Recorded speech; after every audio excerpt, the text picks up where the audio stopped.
Hello दोस्तों, राम राम, सत श्री अकाल, जय हिंद, जय भारत। उम्मीद करता हूँ बेहद स्वस्थ होंगे, मस्त होंगे। आज का जो वीडियो सेक्शन है वो लेके आ रहे हैं एलोट्रोप ऑफ कार्बन, जिसका नाम होगा part number 2, that is called graphite. तो जो भी इस वीडियो सेक्शन के माध्यम से मुझे बड़े बुजुर्ग, छोटे बड़े भाई, छोटी बहन, बड़ी बहनें, जितनी भी मुझे देख पा रहे हैं, उन सभी को हाथ जोड़कर आपके अपने भाई की तरफ से राम राम, सत श्री अकाल, जय हिंद, जय भारत। उम्मीद करता हूँ आप स्वस्थ होंगे, मस्त होंगे और बोर्ड एग्ज़ाम की तैयारी ज़ोर शोर से कर रहे होंगे। तो अपने वीडियो सेक्शन को शुरू करने से पहले हमेशा की तरह आपको हंसाने के लिए और गुदगुदाने के लिए 4 लाइनें पेश कर देता हूँ। सुनेंगे? पक्का है? ऐसा है तो फिर से सुना देते हैं 4 लाइनें। सुनिए ध्यान से। ध्यान से 4 लाइनें क्या कहती हैं? पक्का आम कच्चा हो नहीं सकता। ध्यान से सुनना है। पक्का आम कच्चा हो नहीं सकता और ये बाबू सोना वाला प्यार सच्चा हो नहीं सकता।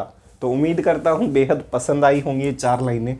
आजकल प्यार मोहब्बत के चक्कर में बाबू सोना वाला जो काम चल रहा है, आज उनके ऊपर आपको शेर और शायरी का मुजाहरा किया जाएगा कि किस तरीके से लोग एक दूसरे को बेवकूफ़ बनाते हैं। तो आज बात होगी अपने ग्रेफाइट के साथ साथ बाबू और सोना के ऊपर भी। चलते हैं इस चीज़ के ऊपर। अच्छी लगी होगी शायरी? ठीक है जी, चलते हैं। ठीक है, शायरी अच्छी लगनी चाहिए, मन खुश होना चाहिए। फाड़ में जाए बाबू सोना। देखो, ध्यान से देखो भाई। शुरू करते हैं पार्ट नंबर 2। सही है? Part number 2, allotrope of carbon, और जिसमें हम आज पढ़ेंगे कौन सा? ग्रेफाइट। क्या पढ़ेंगे? ग्रेफाइट। ठीक है, ध्यान से देखना है।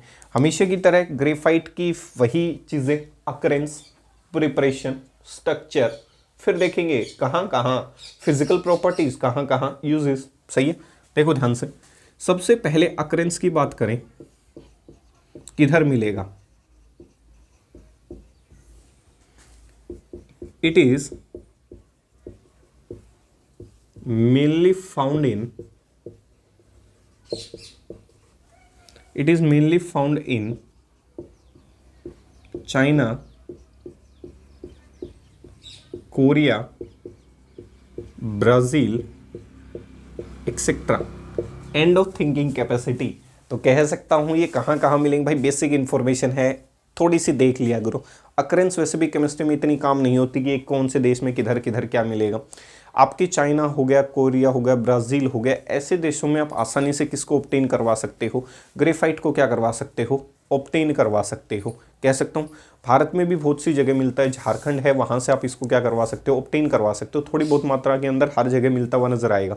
तो ये थी इसकी अकरेंस की बात। अब जो काम की चीज़ है उसके ऊपर चलते हैं, डेट इज कॉल्ड सिंथेसिस। भाई मान लो मैं अगर ग्रेफाइट को बनाना चाहूँ तो किस तरीके से ग्रेफाइट को क्या कर सकता हूँ? सिंथेसाइज कर सकता हूँ, बना सकता हूँ। प्रिपरेशन, ये है इंपॉर्टेंट। या सिंथेसिस, किस तरीके से आप इसको सिंथेसाइज कर सकते हैं। सही है? तो कैसे करेंगे? व्हेन कोक, कोक का मतलब कार्बन की बात कर रहा हूं brother. When coke is treated with silica, silica मतलब मिट्टी। When coke is treated with silica at a high temperature of 2273 kelvin to 2773 kelvin. सही है? जब आप कोक मीन्स कार्बन की फॉर्म है, याद करो कल पढ़ाया था अमरफस फॉर्म, जब सेक्शन शुरू किया था तो क्रिस्टलाइन और अमरफस वहां बताया था। जो कोक है या कार्बन है, जब उसको ट्रीट करोगे आप किसके साथ? सिलिका के साथ, हाई टेम्परेचर के साथ, 2273 से लेके 2773 केल्विन के टेम्परेचर के आसपास, तो it will result in formation of dark color or dark colour opaque structure called graphite. एक डार्क कलर की स्ट्रक्चर या ओपेक स्ट्रक्चर जिसके आर पार नहीं देखा जा सकता, एक डार्क कलर या एक ओपेक स्ट्रक्चर ऑब्टेन होती हुई नजर आएगी। उस डार्क कलर और ओपेक स्ट्रक्चर को केमिस्ट्री में किस नाम से जाना जाता है? ग्रेफाइट के नाम से जाना जाता है। क्या लिखा? इतनी लंबी चौड़ी जो कथा है उसका सारांश क्या है, मोरल ऑफ द स्टोरी क्या है, वो सुनना है ध्यान से। भाई मैंने कहा जो कार्बन है डेट इज कोक, कह सकता हूँ उस कोक फॉर्म को या कार्बन फॉर्म को मैंने क्या किया, सिलिका के साथ ट्रीट करवा दिया हाई टेम्परेचर के ऊपर 2273 केल्विन से 2773 केल्विन के ऊपर। सही, जैसे ही ट्रीट करवाया तो आप कह सकते हो क्या बना, सिलिका का कार्बाइड बन गया, SiC। इसे सिलिका कार्बाइड कहा, सिलिकन का कार्बाइड कहा जाता है। सिलिकन का क्या बन गया? कार्बाइड। सही है, सिलिका कार्बाइड कह सकता हूँ। सिलिकन का क्या बन गया? सिलिकन कार्बाइड कह सकता हूँ। सही है, इसको मैंने फिर से क्या कर दिया, ट्रीट करवाना शुरू किया। कह सकता हूँ भाई SiO2 प्लस इससे आपको ट्रीट किया होगा तो क्या बना होगा, SiC बना होगा, प्लस क्या बन गया होगा, CO बन गया होगा, कार्बन मोनोऑक्साइड कह सकता हूँ। सही है, सिलिका का कार्बाइड बन गया और इस तरीके से वो चीज़ क्या हो गई होगी, तैयार हो गई होगी। अब इसको फिर से ट्रीट किया गया होगा 2273 से लेके 2773 केल्विन के आसपास। सही, पहले बना सिलिका कार्बाइड, कह सकता हूँ सिलिकन का क्या बन गया, कार्बाइड। सिलिका कार्बाइड या सिलिकन कार्बाइड कह सकते हो। तो SiO2 plus carbon result in formation of silica carbide या सिलिकन कार्बाइड प्लस CO बना होगा। उस सिलिकन कार्बाइड को फिर से ट्रीट किया गया तो यहाँ से जो स्ट्रक्चर्स ऑब्टेन हुई होगी, यहाँ जो फाइनल स्ट्रक्चर हुई होगी डार्क कलर की ओपेक स्ट्रक्चर, उसे केमिस्ट्री में आप क्या कह सकते हो, ग्रेफाइट कह सकते हो। तो SiO2 को कार्बन के साथ अगर ट्रीट कर दिया जाए तो सिलिका का कार्बाइड बन जाता है, सिलिकन कार्बाइड बन जाता है या सिलिका कार्बाइड बन जाता है। अब उसको वापस अगर आप हीट कर देते हैं हाई टेम्परेचर के ऊपर तो वो फाइनली किस में कन्वर्ट हो जाता है, ग्रेफाइट के अंदर कन्वर्ट हो जाता है। मेन प्रोडक्ट के ऊपर नज़र बना के रखनी है, साइड प्रोडक्ट्स को देखने की आवश्यकता नहीं है। तो मेन जो प्रिपरेशन है वो ग्रेफाइट की है। तो सिलिका कार्बाइड को जब दूसरे स्टेप के अंदर हाई टेम्परेचर पे हीट किया गया होगा तो उसने किसकी फॉर्मेशन की होगी भाई, ग्रेफाइट की फॉर्मेशन की होगी। किसकी फॉर्मेशन कर दी, ग्रेफाइट की फॉर्मेशन कर दी। सही है, अब इस ग्रेफाइट की फॉर्मेशन होने के बाद ये ग्रेफाइट जो है वो किस तरीके से काम करता हुआ नजर आता है। अब ये ग्रेफाइट चलो बन तो गया, प्रिपेयर तो हो गया, लेकिन अब इसकी स्ट्रक्चर क्या रही होगी, किस तरीके का ये दिख रहा होगा, उसके बारे में डिटेलिंग करते हैं। तो तीसरा पार्ट आता है that is called structure of graphite, कि ग्रेफाइट की स्ट्रक्चर कैसी है। तो फिर से डिटेल में लेके चलूंगा मैं आपको स्ट्रक्चर ऑफ ग्रेफाइट, जैसे कल करवाया था that is called hybridisation concept के आधार पे, कि किस तरीके से मैंने दिखाया था कि sp3 हाइब्रिडाइजेशन होती है किसमें, डायमंड में। तो यहाँ देखते हैं ग्रेफाइट में कैसी हाइब्रिडाइजेशन होती है। कार्बन का एटॉमिक नंबर कल भी बताया था 6 होता है, 1s2 2s2 2p2। सही है, कार्बन के पास टेंडेंसी होती है, मान लेता हूँ s का ऑर्बिटल ऐसे बनाना है, p का जो होते हैं उसके अंदर 3 एटॉमिक ऑर्बिटल होते हैं। हर ऑर्बिटल में पहले एक एक इलेक्ट्रॉन भरा जाता है, फिर इलेक्ट्रॉन की पेयरिंग की जाती है। ये बड़े सेक्शन में सिखाएंगे कि ये कार्यक्रम हुआ कैसे, देखो ध्यान से। अब इसकी बात करते हैं तो मुझे पता चला कि जो कार्बन है वो कितने बॉन्ड बना सकता है, 4 बॉन्ड बना सकता है। ये लो जी, कार्बन को प्रमोट कर दिया, कार्बन को स्टार लगा दिया, प्रमोशन कर दिया कार्बन का। अब जैसे ही कार्बन का प्रमोशन हुआ होगा ये 2s हो गया और ये इलेक्ट्रॉन उठ के जो पीछे वाला था ये कहाँ पहुँच गया, आगे कह सकता हूँ। अब जब इसकी स्ट्रक्चर्स को पढ़ा गया तो पाया गया एक s का ऑर्बिटल होता है और एक p का, सॉरी 2 p के, तो आंसर हो गया sp2। अब ये जो इलेक्ट्रॉन है ये कैसा रह गया, अनहाइब्रिडाइज्ड, मतलब ये किस में भाग नहीं ले रहा, बॉन्डिंग के अंदर भाग नहीं ले रहा, अनहाइब्रिडाइज्ड 2p ऑर्बिटल रह गया। इतना आपको डिटेल में करने की आवश्यकता नहीं है, सिर्फ आपको तो कंसेप्ट समझना है। अनहाइब्रिडाइज्ड 2p ऑर्बिटल है कंटेनिंग 1 अनपेयर्ड इलेक्ट्रॉन, एक अनपेयर्ड इलेक्ट्रॉन इसके अंदर क्या कर गया, रह गया, कह सकता हूं। ध्यान से देखना है, इसका मतलब 4 इलेक्ट्रॉन थे तो 4 में सबकी बार बॉन्डिंग सिर्फ कितने इलेक्ट्रॉन ने की, 3। इसका मतलब इसीलिए आप पढ़ते हो जो ग्रेफाइट है वो इलेक्ट्रिकल कंडक्टेंस दिखाता है, क्योंकि इसमें एक जो इलेक्ट्रॉन है वो फ्री वैलेंस इलेक्ट्रॉन की फॉर्म में रह जाता है और उस फ्री वैलेंस इलेक्ट्रॉन की वजह से आप क्या दिखा देते हैं, कंडक्टेंस। अब इसके एक बार स्ट्रक्चर बना देता हूँ, देखो ध्यान से। अब आपका जो है वो ऐसे दिखा देता हूँ, सही है। sp3 जो है वो ऐसे दिखा देता हूँ, एक इलेक्ट्रॉन इसका रहा होगा, एक इलेक्ट्रॉन इसका रहा होगा, एक इलेक्ट्रॉन इसका। ये वो ऑर्बिटल दिखा देता हूँ जिसके अंदर आपका क्या मौजूद रहा होगा। ध्यान से इसको सेपरेट कर देता हूँ ऐसे। ये ऐसा डिज़ाइन दिखा रहा हूँ भाई, ऐसा कुछ होता नहीं है, सिर्फ डिज़ाइन दिखा रहा हूँ ताकि ये इन तीनों से अलग दिखे, सही है। कभी ऐसा सोचो कि ऐसा कुछ होता है, ऐसा कुछ नहीं होता, सिर्फ डिज़ाइन दिखा रहा हूँ ताकि इसको अलग दिखा सकूँ। ये इलेक्ट्रॉन इसमें रहा होगा और ये ऑर्बिटल कैसा रहा होगा, अनहाइब्रिडाइज्ड कह सकता हूँ। अब दिख गया होगा, अनहाइब्रिडाइज्ड 2p ऑर्बिटल, इसकी शकल सूरत दिखा रहा हूँ। Unhybridised 2p orbital containing 1 unpaired electron, सही है। ये भाई जो कॉम्पिटिटिव एग्जाम की तैयारी करते हैं उनके लिए भी साथ साथ ये वीडियो सेक्शन है। तो अनहाइब्रिडाइज्ड 2p ऑर्बिटल रहा होगा इसके अंदर, मतलब ये वो इलेक्ट्रॉन है जो बॉन्डिंग में पार्टिसिपेट नहीं करेगा।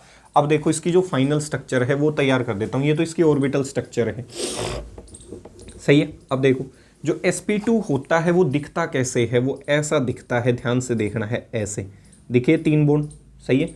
और ये वो ऑर्बिटल रहा होगा जो किस में पार्टिसिपेट नहीं कर रहा, बॉन्ड फॉर्मेशन के अंदर। इस हाइब्रिडाइजेशन को केमिस्ट्री में sp2 कहते हैं। और sp2 की जो स्ट्रक्चर होती है that is called a trigonal planar. पीछे डायमंड की स्ट्रक्चर थी टेट्राहेड्रल, तो यहाँ sp2 हाइब्रिडाइजेशन की जो स्ट्रक्चर होगी that is called trigonal planar कह सकता हूँ।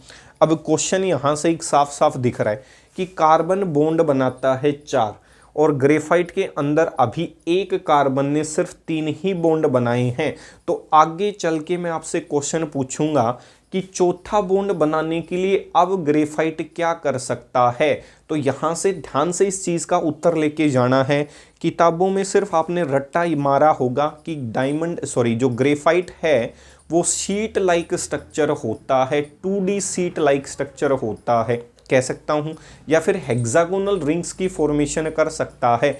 अब क्वेश्चन ये वो सीट लाइक हुआ ही क्यों, या फिर उसने hexagonal ring with alternate multiple bonds क्यों रखे, तो उसका कारण दिख रहा होगा कि कार्बन ने अभी बॉन्ड सिर्फ 3 बनाए हैं।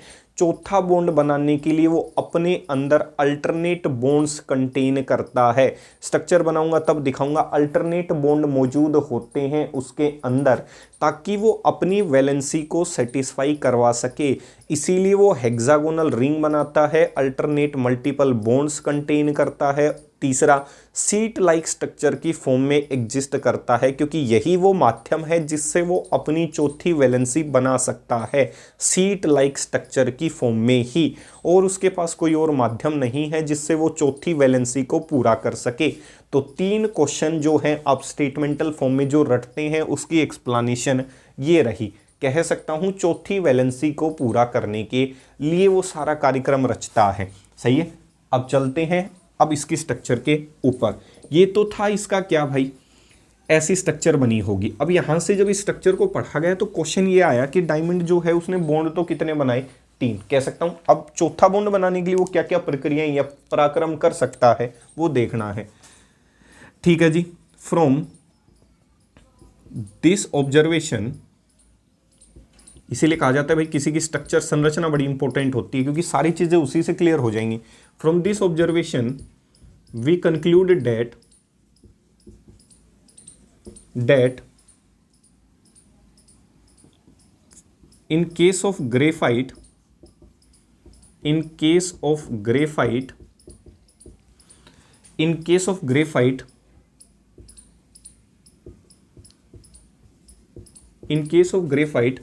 in order to satisfy, from this observation we conclude that in case of graphite, in order to satisfy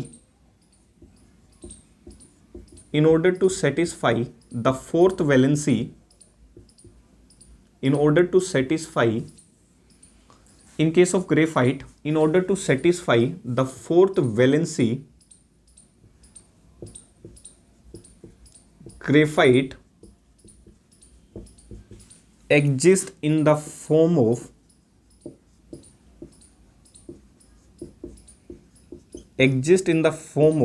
ये रहा पहला, अपनी वैलेंसी को सेटिस्फाई करने के लिए वो हेक्सागोनल रिंग की फॉर्मेशन में एग्जिस्ट करता है, वरना उसको कोई ज़रूरत नहीं थी ऐसी कुछ बनाने की। In case of graphite, in order to satisfy the fourth valency, graphite exist in the form of hexagonal ring containing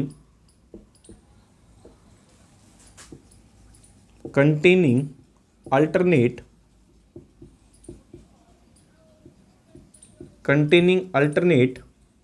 3 multiple bond, containing alternate,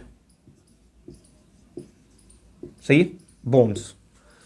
From this observation we conclude that in case of graphite, in order to satisfy the fourth valency, graphite exists in the form of hexagonal ring containing alternate 3 bonds. Alternate कैसे bond रखेगा?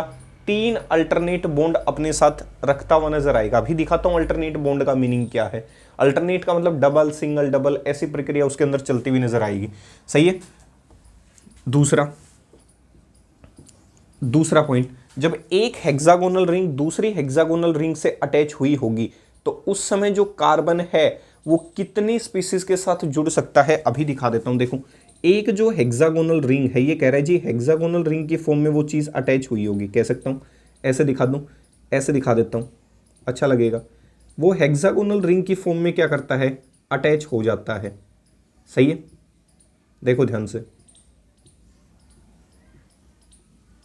ठीक है। मतलब ये sheet like structure होती है, ऐसे ऐसे बोर्ड भरता हुआ चला जाएगा। कह सकता हूँ यहाँ तक चीज़ क्लियर हो गई होगी कि ये किस तरीके से क्या कर सकता है, आपका आंसर बना सकता है, दिखा होगा। ऐसे ये सीट लाइक जो स्ट्रक्चर है ये बनती हुई चली जाती है। कह सकता हूँ भाई, ऐसे आप नीचे तक क्या कर सकते हो, इस चीज़ को बनाते हुए जा सकते हो। ऐसे ही नीचे सीट चलती है, कह सकता हूँ। इसके बीच में अच्छा खासा गैप होता है, फिलहाल थोड़ी जगह कम है तो इसी से काम चला देता हूँ भाई, ठीक है। इतना तो आप मुझे माफ़ कर ही दोगे, वैसे भी आप हमसे बड़े हैं तो इतना तो आप अपने छोटे भाई को क्या कर सकते हो, माफ़ कर सकते हो। देखा,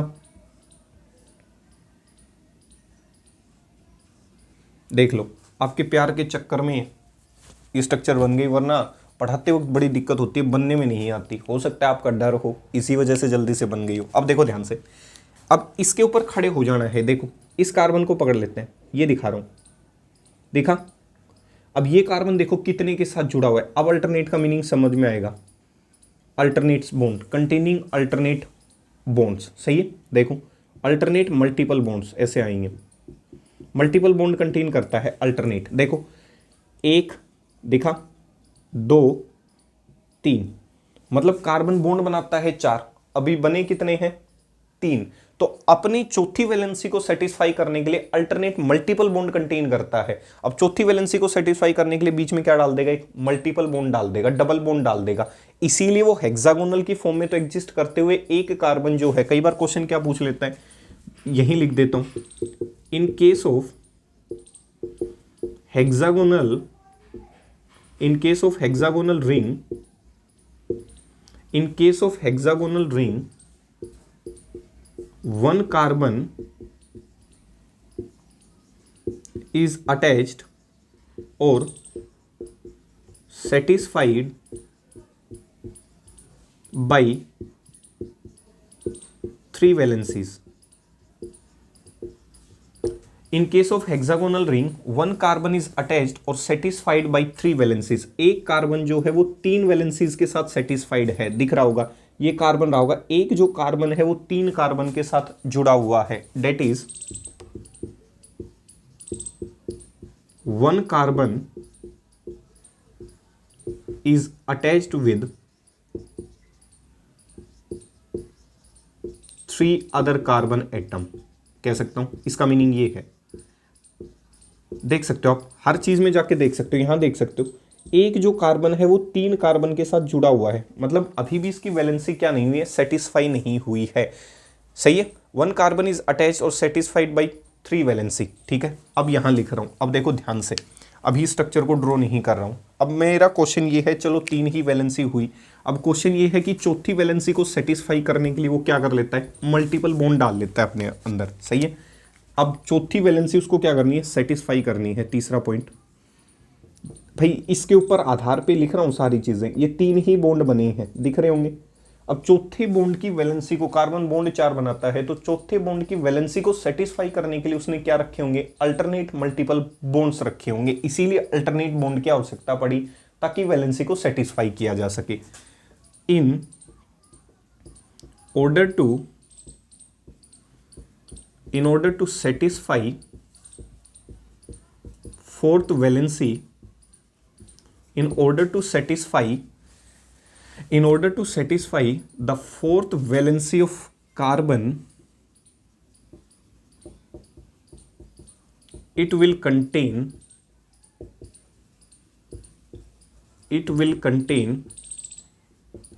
alternate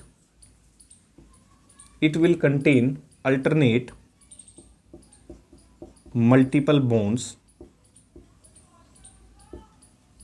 along with fused hexagonal rings। सही है भाई, हेक्सागोनल रिंग जो है आपको दिख रही होगी, फ्यूज है। फ्यूज का मतलब एक के अंदर एक चिपकी हुई है, कह सकता हूं। तो अपनी वैलेंसी को, चौथी वैलेंसी को सेटिस्फाई करने के लिए एक तो वो हेक्सागोनल रिंग बना लेता है, दूसरी वो हेक्सागोनल रिंग आपस में चिपक जाती हैं, तीसरा उस चौथी वैलेंसी को सेटिस्फाई करने के लिए रिंग बनाई, फ्यूज करवा दिया रिंग को, और चौथा क्या कंटेन कर लेता है अपने अंदर, मल्टीपल बॉन्ड कंटेन कर लेता है, ताकि उसकी वैलेंसी क्या हो सके, सेटिस्फाई हो सके। अब देखो ध्यान से, इस स्टेटमेंट को ऊपर की तरफ ट्रांसलेट किया है, मतलब इसने बॉन्ड कितने बनाए, सिर्फ 3। अब चौथा बॉन्ड बनाने के लिए वो ऊपर पहुंच गया, किस फॉर्म में, हेक्सागोनल रिंग की फॉर्म में, और वो जो रिंग है वो एक दूसरे के साथ फ्यूज कर गई विद अल्टरनेट मल्टीपल बॉन्ड्स के साथ, ताकि उसकी चौथी वैलेंसी को क्या किया जा सके, आपका सेटिस्फाई किया जा सके। तो इस स्ट्रक्चर को मैं ऊपर की तरफ बना रहा हूं कि अब जो फाइनल स्ट्रक्चर आप पढ़ते हो वो क्या बनी होगी। तो ग्रेफाइट की जो फाइनल स्ट्रक्चर है वो ये बनती है, सही है। इतना तो पक्का हो गया कि वो भाई क्या बनाएगा, हेक्सागोनल रिंग बनाएगा। ये चीज़ तो नीचे से क्लियर हो गई थी कि वो हेक्सागोनल रिंग्स बना सकता है। ऐसे ही यहाँ से उसने क्या बनाई होंगी, हेक्सागोनल रिंग्स बनाई होंगी, कह सकता हूँ। यहाँ से उसने किन चीज़ों को क्रिएट किया होगा, हेक्सागोनल रिंग्स को तैयार किया होगा। अब देख सकते हो ऐसे ये नीचे की तरफ चलती हुई चली गई होंगी, कह सकता हूँ। अब देखो इन चीज़ों को ध्यान से देखना है। ये क्या कह रहे हैं भाई, ये मल्टीपल बॉन्ड कंटेन करता है, कैसे, एक, कह सकता हूँ डबल सिंगल, फिर क्या कंटेन करता है, डबल सिंगल, फिर क्या आया होगा, डबल सिंगल, फिर क्या आया होगा, डबल सिंगल, ऐसे कह सकता हूँ।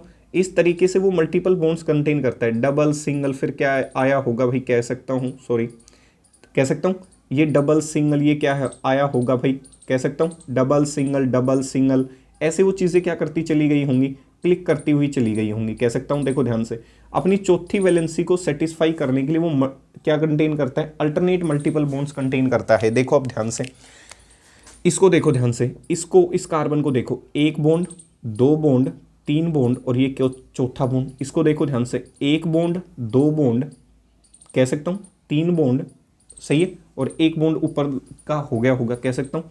तो देखो ध्यान से, ये अपनी वैलेंसी को क्या कर पा रहा है, सेटिस्फाई, 1 2 3 4, दिखा। ऐसे इसको देखो, 1 2 3, और ये क्या हो गया, 4। तो मतलब ये अपनी चौथी वैलेंसी को आसानी से क्या कर पा रहा है, सेटिस्फाई कर पा रहा है। इसको देख लो, इसको देखो ध्यान से, 1 2 3, ये बॉन्ड चौथा, दिखा।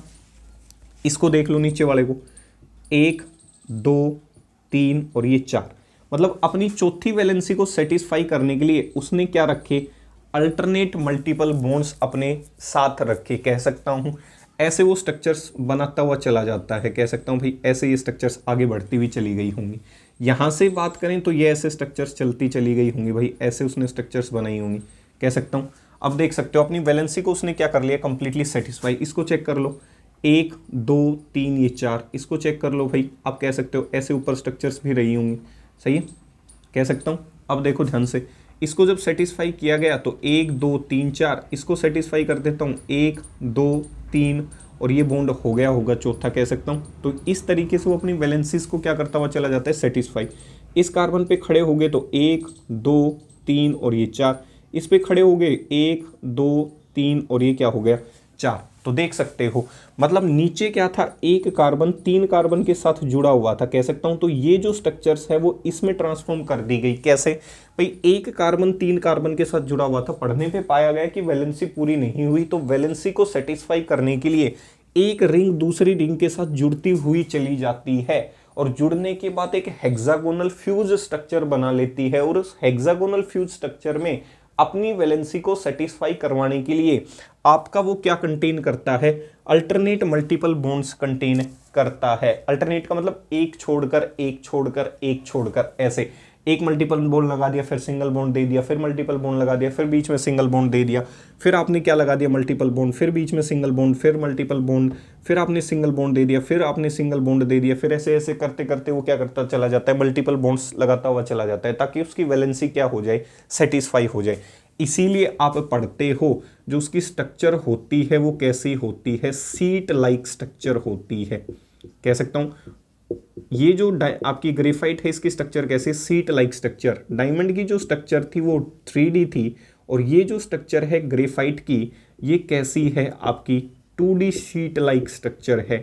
तो उम्मीद करता हूं यहां तक ये चीज़ क्या हो गई होगी, क्लियर हो गई होगी। अब देखो ध्यान से कुछ काम की चीज़ें बता देता हूं भाई, सही है। एक बार इस चीज़ को थोड़ा सा और आगे बढ़ा देता हूं, देखो ध्यान से, ताकि आपको किसी भी प्रकार का कोई कंफ्यूजन ना रहे।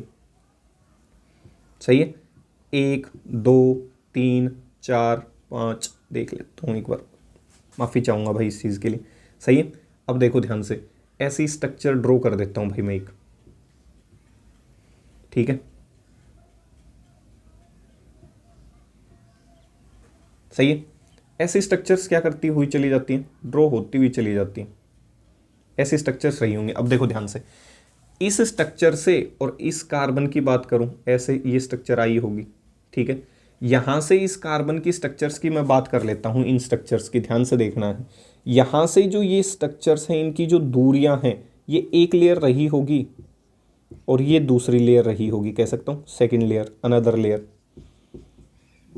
चौथा पॉइंट इसी के आधार पे लिखने वाला हूं, जो नीचे वाली स्ट्रक्चर है। ऊपर वाली जो स्ट्रक्चर है वो क्लियर हो गई होगी कि मैंने ऊपर वाली जो स्ट्रक्चर है वो सीट लाइक स्ट्रक्चर क्यों कही, हेक्सागोनल रिंग स्ट्रक्चर क्यों कही, ताकि उसकी वैलेंसी को क्या कर सकूं, सेटिस्फाई करवा सकूं, ठीक है।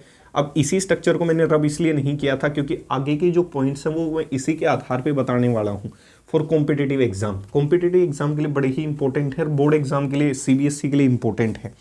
आपको पता है कि आप पढ़ते हो जो ग्रेफाइट है वो लेयर लाइक स्ट्रक्चर होती है, सही है भाई। अब देखो किसी दो लेयर को चिपकाने के लिए, अब ऐसा तो है नहीं कि हवा में लेयर अपने आप चिपक जाएंगी, कोई ना कोई स्पेशल फोर्स ऑफ अट्रैक्शन की आवश्यकता पड़ेगी। मान लेता हूँ ये ऐसे है, लेयर लाइक स्ट्रक्चर है, दिख रही होगी, इसके नीचे एक लेयर और रही होगी, ऐसे लेयर चलती हुई चली गई होंगी, ऐसे ग्रेफाइट बन गया होगा। तो आपको दिख रहा है इन दो पेन्स को आपस में जोड़ने के लिए बीच में कोई ना कोई फोर्स ऑफ अट्रैक्शन की आवश्यकता पड़ेगी। दो लेयर्स को आपस में जोड़ने के लिए किसी ना किसी फोर्स ऑफ अट्रैक्शन की क्या पड़ेगी, आवश्यकता।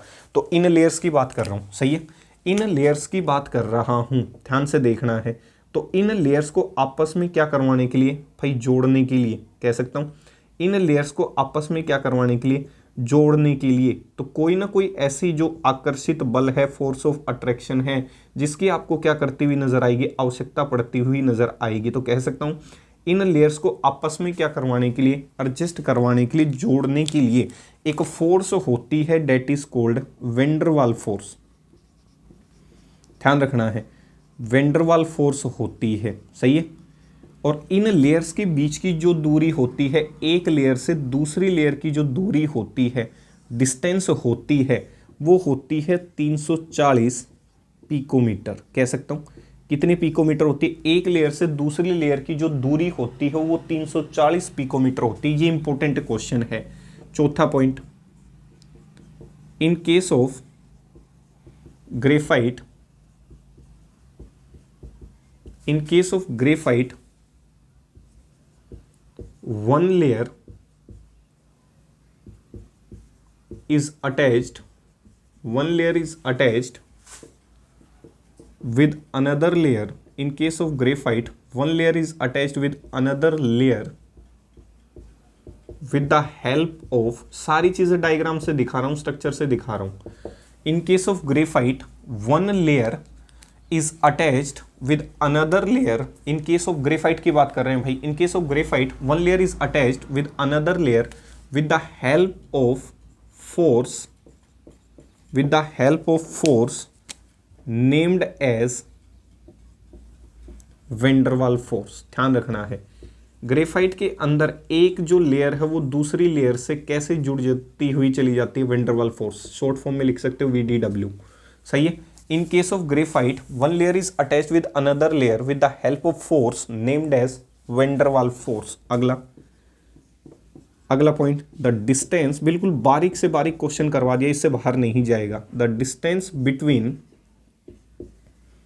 टू लेयर्स, सिर्फ दो की ही बात कर रहा हूं, फिर नीचे का कार्यक्रम एज इट इज रिपीट होता हुआ चला जाएगा।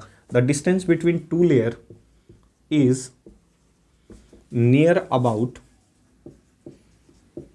340 पिकोमीटर। सही है।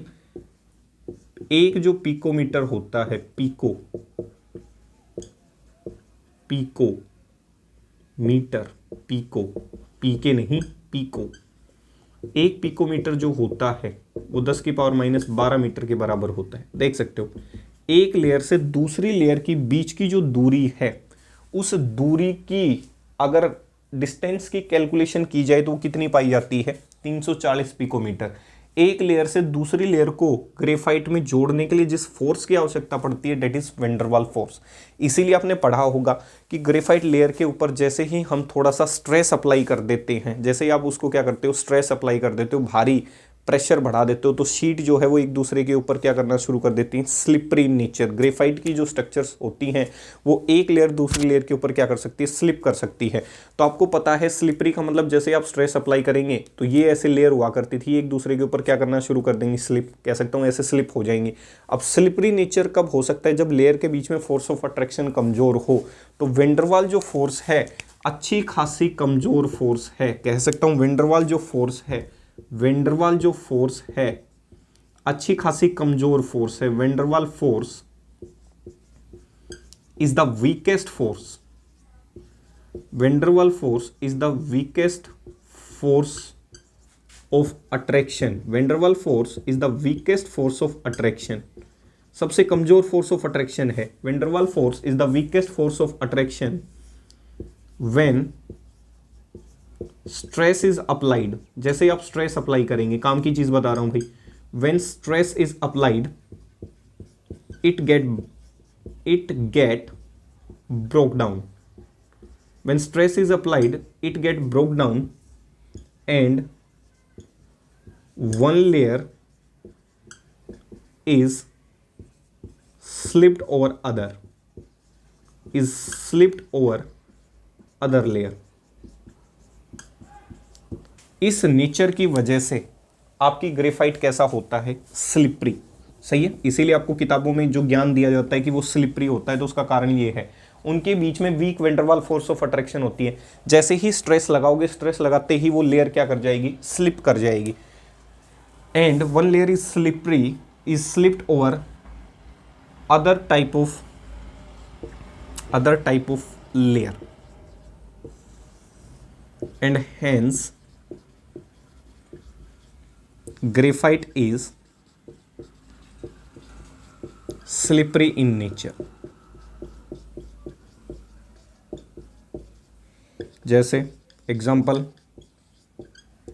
प्यार मोहब्बत वाले होते हैं, जिनका मन कमज़ोर होता है, मन मस्तिष्क कमज़ोर होता है, जिनका हाइपोथैलेमस ग्लैंड पूर्ण रूप से विकसित नहीं हुआ होता है, वो क्या करता है, किसी को भी देख के प्रेम के सम्मोहन में पड़ जाता है। सही है। किसी को भी देखेगा तभी उसको प्यार हो जाएगा हाथों हाथ, 10 मिनट बाद किसी और को देखेगा तो हाथों हाथ फिर से प्यार हो जाएगा। तो कह सकते हैं उसकी जो अट्रैक्शंस हैं वो कैसी हैं, वीक है। जैसा ही थोड़ा सा दबाव लगाओगे उसकी अट्रैक्शन टूट जाएंगी, कह सकता हूँ। और अट्रैक्शन टूटते ही वो क्या करना शुरू कर देगा, फिसलना शुरू कर देगा, मतलब वो दिल फेंकना शुरू कर देगा, कभी इसके पास, कभी उसके पास, कभी इसके पास, कभी उसके पास। इसीलिए कहता हूँ प्यार एक रोग है, क्योंकि उसके बीच में जो अट्रैक्शंस हैं वो वेंडरवाल फोर्स हैं, स्थायी अस्तित्व नहीं है, स्थायी फोर्सेस नहीं है।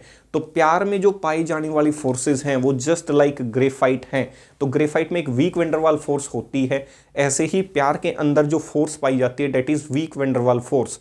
जैसे ही स्ट्रेस आएगा, जैसे ही तनाव बढ़ेगा, वो वेंडरवाल फोर्सेस टूट जाती हैं और प्रेमी और प्रेमिका एक दूसरे से दूर हो जाते हैं। इसीलिए लेयर भी एक दूसरे से क्या कर जाती हैं, दूर हो जाती हैं। उम्मीद करता हूं यहां तक ये चीज क्लियर हुई होगी। ठीक है।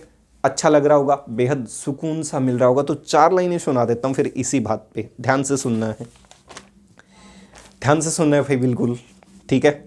देखो आजकल क्या करते हैं, जो प्रेमी और प्रेमिका होते हैं वो अपने जो नंबर एक्सचेंज करते हैं किसी समय, तो नंबर एक्सचेंज करते समय आपको क्लोज ऑब्जर्वेशन बता रहा हूँ। तो नंबर एक्सचेंज करते समय वो क्या करते हैं भाई, नंबर आप सीधा सीधा तो लिख नहीं सकते कि ये मेरे बाबू का नंबर है, सोना का नंबर है। तो वो क्या करते हैं, क्या तो अपनी मम्मी के नाम से सेव कर लेते हैं, सही है, या फिर क्या करते हैं अपने पापा के नाम से सेव कर लेते हैं, अल्टरनेट तरीके से सेव कर लेते हैं, ताकि किसी को अगर मान लो फ़ोन आए तो ऐसा लगे कि पापा का फ़ोन आ रहा है, किसका फ़ोन आ रहा है, मम्मी का फ़ोन आ रहा है। तो प्रेमी और प्रेमिका का काम ये होता है, या फिर किसी दोस्त के नाम से सेव कर लेंगे, सही है। तो इन चीज़ों के आधार पे अगर आपका प्रेम सच्चा है, इतना ही है, आपका अच्छा प्रेम है, एकदम शुद्ध प्रेम है, प्योर फॉर्म है, तो नाम सीधे सीधे सेव करो। घबराने की आवश्यकता किस बात की है। कभी दोस्त के नाम पे सेव कर लेंगे, सही है, कभी लाइफ के नाम से सेव कर लेंगे, भाई वो तेरी लाइफ नहीं है, वो तेरी लाइफ को तहस नहस करने वाली व्यक्ति है। तो अजीब अजीब तरीके से पता नहीं क्या क्या सेव कर लेते हैं।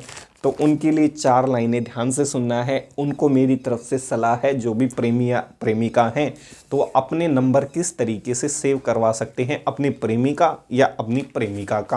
ध्यान से सुनना है, नंबर चाहे जिस नाम से सेव कर लो, चेहरे के भाव बता देते हैं नंबर बाबू का है या बाबूलाल का। तो उम्मीद करता हूँ चीज़ पसंद आई होगी आपको।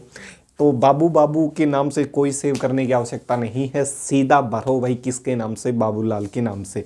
आपको भी अच्छा रहेगा, आपको पहचानने में भी आसानी हो जाएगी और वो चीज़ें भी क्लियर हो जाएंगी कि बाबूलाल का फ़ोन है, सही है।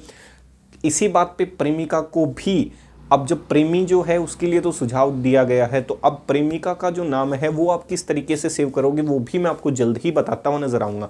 तो फिलहाल तो आप बाबूलाल से काम चला सकते हैं, सही है। अब बोर्ड के ऊपर, ठीक है, ऐसे ना देखो भाई, हिंदुस्तान में भी भाई अजीब अजीब सी शायरियाँ चलती हैं। ट्रक के पीछे लिखा हुआ होता है, हंस मत पगली प्यार हो जाएगा। कैसे भाई, हंसना उसका जन्मसिद्ध अधिकार है, कैसे प्यार होगा भाई हंसने से, सही है। हम तो भाई हंसते रहते हैं, इसका मतलब ऐसा थोड़ी है कि हर किसी से प्यार करते हैं। तो आप इन चीज़ों को देख सकते हो। बीच में लगने वाली जो फोर्स ऑफ अट्रैक्शन थी, अब टॉपिक के ऊपर इधर, ठीक है। बाबू सोना बहुत हो चुका, रोना धोना बहुत हो चुका, ये काम आएंगे, ना कि वो बाबू सोना वाला काम। देखो ध्यान से, इसके बाद आपको इतनी चीज़ क्लियर हो गई। एक बार रिकैप कर देता हूँ चीज़ों को। 6 मेंबर रिंग बनी होगी। 6 मेंबर रिंग में एक कार्बन 3 कार्बन के साथ जुड़ा था इनिशियल फेज में। वैलेंसी को सेटिस्फाई करने के लिए उसने चौथा बॉन्ड बनाया, अल्टरनेट मल्टीपल बॉन्ड रखे। इस प्रोसेस के दौरान उसने हेक्सागोनल रूप पाया और रिंग एक दूसरे के साथ फ्यूज हो गई। फ्यूज होते वक्त पता चला एक रिंग को दूसरी रिंग के साथ चिपकाने के लिए एक फोर्स की आवश्यकता पड़ी, डेट इज कॉल्ड वेन डर वाल फोर्स कह सकता हूँ। इन दो लेयर्स के बीच की जो दूरी थी वो 340 पिकोमीटर के आसपास थी। इन दोनों की दूरियों को जो चिपका के रख रहा था, जो फोर्स इस्तेमाल हो रही थी, डेट इज वेन डर वाल फोर्स। अभी तक हमने सिर्फ इतना ही पढ़ा है। तो उम्मीद करता हूँ ये स्ट्रक्चर यहाँ तक आपको पूर्ण रूप से जहन में उतर चुकी होगी कि किस तरीके से आप इस चीज़ को करते हुए नजर आएंगे, सही है। चलें आगे, आगे बढ़ते हैं। देखो अगला, अगला है physical properties of diamond, sorry physical properties of graphite, माफी चाहूंगा भाई। ये प्यार मोहब्बत वाले बद्दुआएं दे रहे हैं, इसीलिए वो स्लिप हो गया दिमाग, कह सकता हूँ। Physical properties of graphite, tension ना लें। देखो फिजिकल प्रॉपर्टीज ऑफ ग्रेफाइट, सबसे पहले लो डेंसिटी। कैसे डेंसिटी होती है, लो। अभी अभी पढ़ा है कि इसकी डेंसिटी लो क्यों हो सकती है। देखो डायमंड के साथ कंपेयर करोगे तो डेंसिटी कम पाई जाएगी, क्यों? क्योंकि डायमंड में जो फोर्स ऑफ अट्रैक्शन थी वो मजबूत थी, एक दूसरे को कह सकता हूँ टाइटली पकड़ के रखा हुआ था। 3 डायमेंशनल पैकिंग थी आपके इंडिविजुअल स्पीसीज की, इसलिए उस अट्रैक्शन को तोड़ने में क्या लग रहा था, ज़्यादा वक्त लग रहा था, तो डेंसिटी ज़्यादा निकल के आई थी, कह सकता हूँ। अब यहाँ की अगर बात की जाए तो अभी अभी दिखाया था, एक जो लेयर है वो दूसरी लेयर के ऊपर रखी हुई है, सही है। और इन लेयर को आपस में रखने के लिए जो फोर्स ऑफ अट्रैक्शन थी, डेट इज वेन डर वाल फोर्स ऑफ अट्रैक्शन। और अभी अभी पढ़ा है कि वो अच्छी खासी कमजोर फोर्स ऑफ अट्रैक्शन होती है। तो इसका मतलब कह सकता हूँ इसमें जो पार्टिकल की पैकिंग है वो कमजोर रही होगी। इस कमजोर पैकिंग की वजह से उसकी डेंसिटी क्या हो गई होगी, कम हो गई होगी। सिंपल सा है भाई। Graphite have low density, graphite की डेंसिटी लो होती है, graphite have low density because in case of graphite, because in case of graphite, because in case of graphite particles are, in case of graphite particles are loosely packed, that is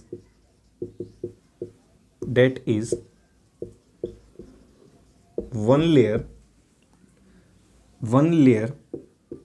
is attached, one layer is attached with another layer by a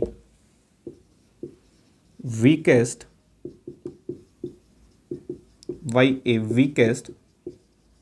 intermolecular force named as van der Waals force. सही है, explanation complete दे दी है भाई। कह सकता हूँ graphite की जो density होती है वो कम होती है, क्यों? क्योंकि उसमें पार्टिकल लूजली पैक होते हैं, मतलब एक जो लेयर है वो दूसरी लेयर के साथ जल्दी से आसानी से अच्छी तरीके से पैक नहीं हो पाती, क्योंकि उनके बीच में लगने वाली जो फोर्स थी जो उनको पैक करवा सकती थी अच्छी तरीके से, वो खुद ही क्या है, कमज़ोर है।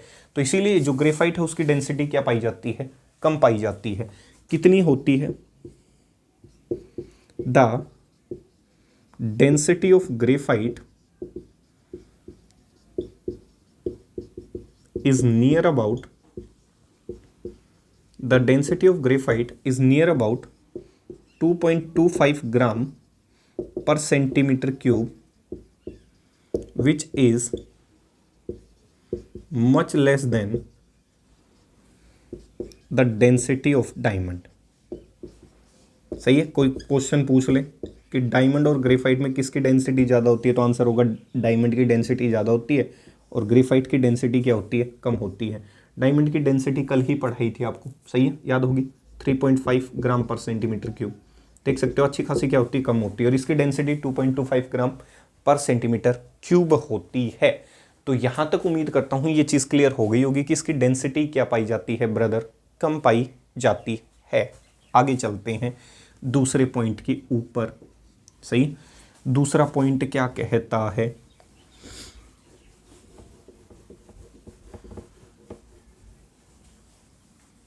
दूसरा point, thermal conductivity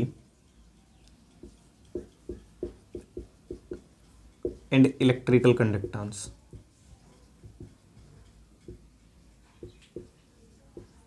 thermal conductivity and electrical conductance, इसके बारे में क्या ख्याल है वो देख लेते हैं।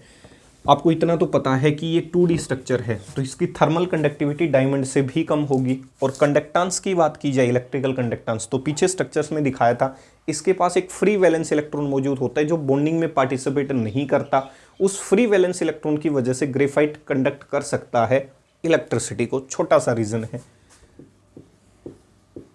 Graphite is 2D, graphite is 2D slippery structure, graphite is 2D slippery, graphite is 2D slippery structure, and hence graphite is 2D slippery structure and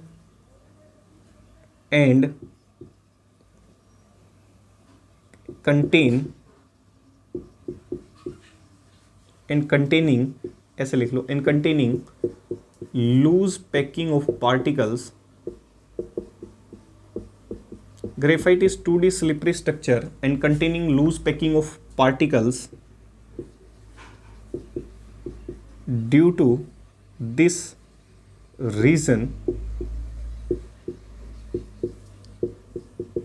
graphite is generally having less thermal conductivity as compared to diamond। कह सकता हूँ graphite एक 2D slippery structure होती है जिसके अंदर loose packing of particles मौजूद होती है, उस रीज़न की वजह से जो ग्रेफाइट होता है उसकी थर्मल कंडक्टिविटी क्या पाई जाती है, कम पाई जाती है डायमंड की बजाय। एक तो sp2 हाइब्रिडाइजेशन 2D स्ट्रक्चर वैसे है और डायमंड 3D था, तो आसानी से हीट को one form to another form क्या कर पा रहा था, आगे की तरफ धकेल पा रहा था, बॉन्ड अच्छे खासे क्या थे, मजबूत। लेकिन इसमें क्या है, पार्टिकल वैसे ही दूर दूर क्या है, पैक है, कह सकता हूँ लूज पैकिंग है, वीक इंटरवल फोर्स है। जैसे ही हाई टेम्परेचर लगाओगे तो बॉन्ड आसानी से क्या कर सकते हैं, क्लीव कर सकते हैं। क्लीव का मतलब होता है टूटना, टू ब्रेक, आसानी से क्या कर सकते हैं, टूट सकते हैं। तो इसकी थर्मल कंडक्टेंस कम निकल के आएगी, किसकी बजाय, डायमंड की बजाय, कह सकता हूं। दूसरा, ग्रेफाइट कंडक्ट, ये है important question, graphite conduct electricity, graphite conduct electricity due to the presence of due to the presence of one free valence electron which do not participate in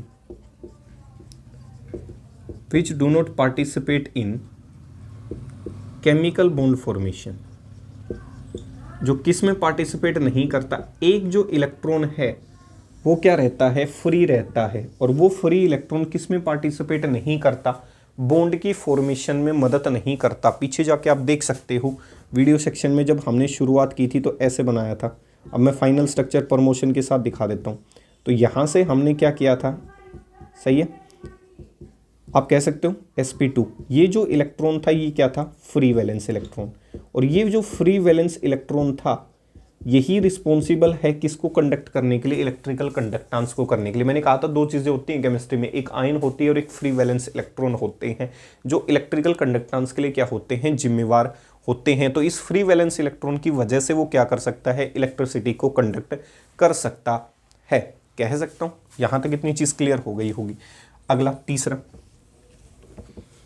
तीसरा पॉइंट क्या है, रिफ्रैक्टिव इंडेक्स कह सकता हूं, सही है। Graphite have low refractive index, graphite का refractive index कम होता है। Graphite have low refractive index as compare to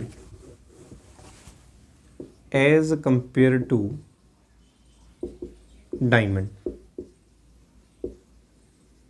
as compare to diamond. It का मतलब कौन, graphite. It is generally dark colour,